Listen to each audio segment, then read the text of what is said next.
అదేంటో సమ్మర్లో వర్షం పడుతుంది. వెదర్ కూడా మన కెరీర్ లాగా చాలా కన్ఫ్యూజన్లో ఉందనుకుంటా. కానీ మన మైండ్కి మాత్రం పకోడీ తినాలని క్లారిటీ వచ్చింది. Hello guys, welcome back to మేఘన వ్లాగ్స్. సో మేము కాలేజ్ నుంచి రాగానే వేడివేడిగా వర్షంలో పకోడీ తిందామని ఫిక్స్ అయ్యాం.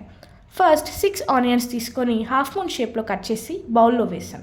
చాలా కన్ఫ్యూజన్ తర్వాత గోధుమ పిండి కాదు శనగపిండి అనే క్లారిటీ తీసుకొని బౌల్లో కావాల్సినంత వేసాం. అలాగే బియ్యం పిండి, కారం, బేకింగ్ సోడా, సాల్ట్, జీరా వేసేసి బాగా మిక్స్ చేసాం. ఒకటి గుర్తుపెట్టుకోండి బాస్, వాటర్ ఎక్కువగా వేయకూడదు, లేకపోతే పకోడీ కాస్త బజ్జీ అయిపోతుంది. చాలా కాన్ఫిడెంట్తో స్టవ్ ఆన్ చేసి ప్యాన్ పెట్టి ఆయిల్ హీట్ అయ్యాక చిన్నగా డ్రాప్ చేసి మీడియం ఫ్లేమ్లో ఫ్రై చేస్తూ మీకు గాన కచేరీ కూడా ఏర్పాటు చేశాం.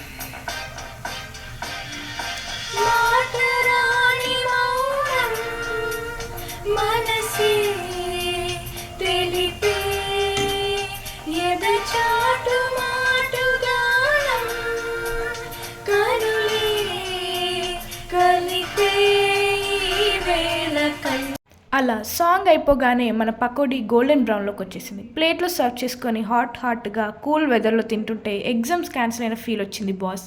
సైనింగ్ ఆఫ్ మేఘన.